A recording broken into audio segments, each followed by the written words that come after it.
All right. Hi, everybody. This is the last lab, I think 15, if I'm not mistaken, and it's on the kidneys. And specifically, how do I analyze patient data from, from kidney results, basically, urinalysis. Um, Basic thing with the kidneys, they used to scare me as far as their complexity, but when you get down to it, they have a couple main jobs. That's to get rid of bad stuff, and that's to keep the good stuff, okay?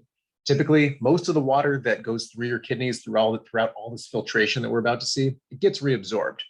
And most of the stuff that you need to get rid of gets, gotten rid of. And the cool thing is this kind of is a callback to lab 2 with osmosis and shifting ions and other big stuff across membranes selectively.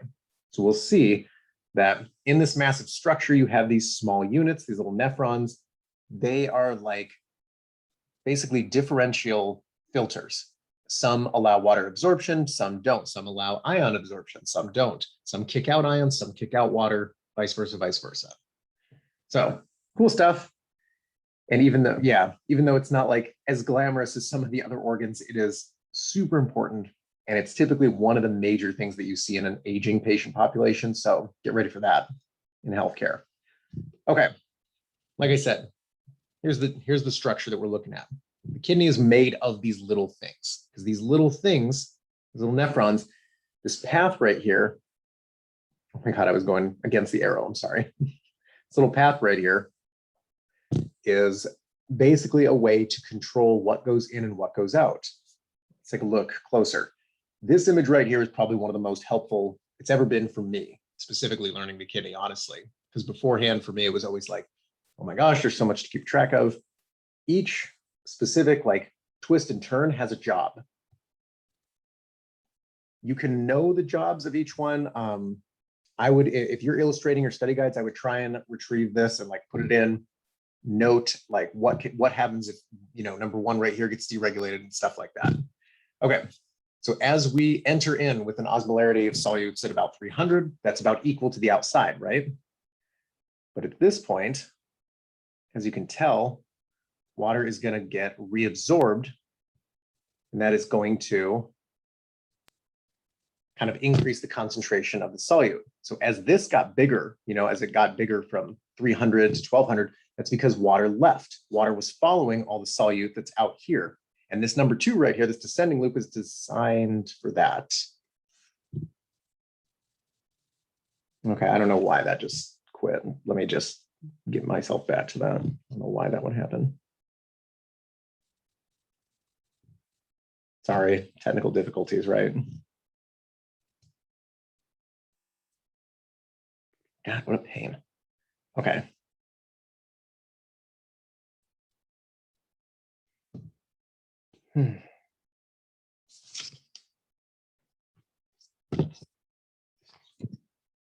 Well, let's just get rid of the whiteboard too.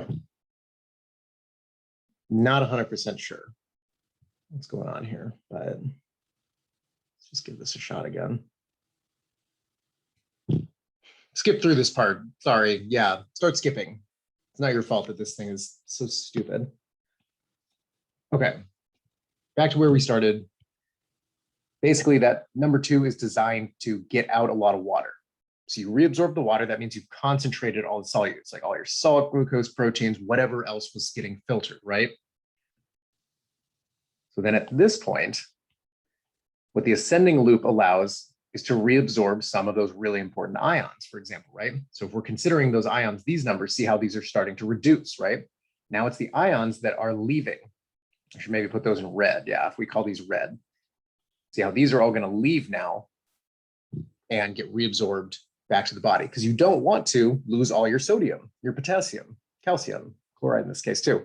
You want to reabsorb that if your body needs it. So in periods of dehydration or starvation or anything like that, you're not getting those nutrients, and your body has a way to say okay, keep everything in the family, right? So number 4, we can reabsorb more sodium at this point, but we are going to secrete some potassium. Look at me. Okay. Last one, we have another water reabsorption section right here. So what's happening and what's drawing out the water in this case is that the solutes outside this descending loop are higher. Thus, water will rush out to try and meet those. Remember how water will rush towards the higher solute every time. The nephron is just designed to take advantage of that. That's it. The main way that water is allowed or not allowed to rush is the presence of aquaporins. These are just the little channels that you would see that allow the water to rush through. Now, these can be opened and closed. We'll see how. So in that proximal tubule, so we're looking just right here. This is the initial setup for everything. So if you want more solutes, number one, you can transport them right through. And if you want lower or higher osmolarity, you're going to have that higher in the interstitial space right here. That means that water is going to flow towards that higher osmolarity. And it's just going to move by osmosis. You can't actively transport it like it says.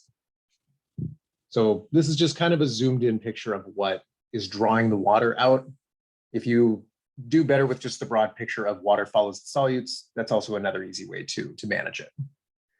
Okay, the way we control if water is allowed to be reabsorbed, and we need the water, we're dehydrated, we need that water. We can't urinate it out, or we have plenty of water, get rid of it. This is the initial way that we control that, and that is ADH.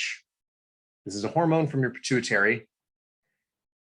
And we can see clearly the options if it's present versus it's absent. If it's present, ADH is going to allow those little aquaporins. Remember I drew them like these little channels right here. It's going to allow these to open. And that's going to mean that all that H2O can flow out, find its solute, and get reabsorbed by the blood, the body, and everybody's happy. Now, if ADH is absent, in this case, you are not going to have these little channels here. There's nothing here. The water cannot get out. It can't escape, can't go anywhere. It's not going to get reabsorbed. Thus, it's going to get urinated out. We don't need that water, whatever. So easy enough, right? One of the two cool things that this can do is this keeps your blood plasma basically at a decent osmolarity. Basically keeps things even, right? This is a nice negative feedback, right? You want your blood and your plasma to have a certain amount of water, right? Now you can level that off by saying urinate out water or keep it in, reabsorb, we need to maintain. So in the case, if you need a higher osmolarity, you're going to get a higher ADH. If you need a lower osmolarity, get rid of, or you don't need ADH, it can be absent. So lower osmolarity is going to result over here. Higher osmolarity would result over here when it's present. Kind of matching up right here. Okay. That's basically keeping your water good. How much water do you have in you? Blood pressure is a more aggressive change. This is one final way to adjust MAP, for example. Well, sorry, shouldn't say final in physiology because there's always all kinds of stuff. If you have low blood pressure, let's increase ADH. What ADH is going to do is allow water to flow out. And you're going to at least increase that pressure a little bit. Now, if you have high pressure, you're going to want to do the opposite. You're going to want to relieve a lot of water over here. You're going to not want ADH, and you're going to want that water to go away if you have high pressure, because you want to kind of tone that down. Okay. So with insipidus, this is a good example. This is a different, kind of a rare version of diabetes. If you can't produce ADH, you are perpetually stuck in this stage right here. You cannot reabsorb water. Maybe, not at all, but very little. Typically, a person with this condition is going to urinate a lot of their water out, like a dangerous amount out every day, basically. There's nothing really to signal. The body's signaling mechanisms to keep the water at a certain amount are not working. That's also going to have consequences here and here, right? As far as hydration, as far as blood pressure. Okay, so how do we look at this in healthcare? First things first, something called specific gravity. Specific gravity is going to be how concentrated is the water in your urine? How much solute are you pushing out, basically? So basically, you're going to read this little number right here, and I know it's zoomed in here. This little floating mechanism is going to tell you what number. So you're going to want to read the reading right there. So this is going to be 1.02123. Okay, 1.023. So this little mechanism would float in just pure water at just 1.000. Water is pure 1.000. I think a typical good one is kind of the one you're looking at right here, like 0.012002, something like that. So that's good. If it's higher, it means that your urine is like chock full with solutes and likely you're dehydrated. So if you've ever been super dehydrated, like come from a hike or something, you didn't drink any water, and your urine is a dark yellow, that's what you're peeing out, is lots of solute, not a lot of water. That's why you see that color. Now, when you're super well hydrated, it's going to come out like kind of white, really light yellow. That's because your body's like, I got enough water, we're fine, pee it out. Sorry to use colloquial language, but whatever. Okay, two other things that are pretty easy to match because we have great systems for this. All right, protein and glucose. Normally, protein should not be getting filtered into the urine. Protein should be getting reabsorbed. You should not be seeing a mixing of protein or glucose, for example. This is kind of overanalyzed, or this is kind of shown right here. Albumin is just an example protein. This is a damaged kidney. Kidneys that are not filtering, that are losing protein and losing glucose into the urine are a sign that things are not all right. Same right here. You should see that nice, like kind of cyan color. If you see these higher amounts right here, it means that the patient likely has a form of diabetes because there's so much glucose running around that it can't even get filtered out.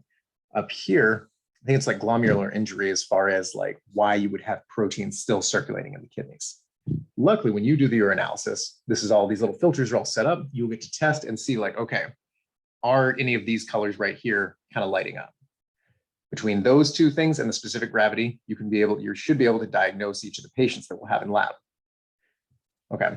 Oh shoot, this is a much better like view of the specific gravity. I probably should have put this first. Dang it, I'm sorry. So like I said, pure water would exist at 1.0. So that means the lower you are to 1.000, the more hydrated you are, right? Or the more that you're peeing out. Oh goodness, there's a dog outside of my porch. If you're highly concentrated, this is where, like I said, you're super dehydrated and you're just peeing out solutes because your body's like, give me all that water back, reabsorb all of it. It's going to float a lot higher like that. Cannon might bark if he sees that out there. Just be ready for the bark if you hear it. Okay. So again, this is green text but it is still like, I think it's a pretty good little metric of how we can look. Okay. Basically, we can see based on how much protein is coming through the kidney is basically how damaged it is.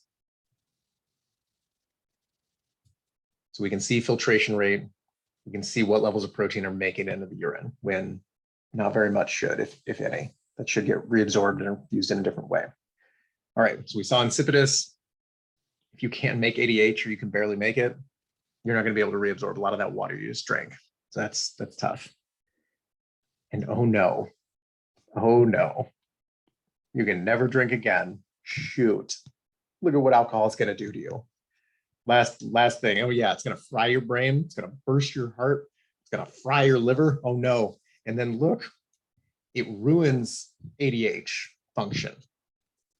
So alcohol is going to block ADH. This is just an example, so don't worry. What that means is with ADH absent, you're not going to reabsorb water. That's why after you have a lot of alcoholic drinks, your urine is typically like white or really light yellow. And it's like, oh, look, I look hydrated. No. You've just lost ADH. You're peeing out all your water that your body wants to use, but you deregulated it. So I'm not saying it's going to kill you or anything, but just know that that's what's happening with water. That's another reason why alcohol dehydrates you if you're not aware of things. Okay, looks good. Last lab.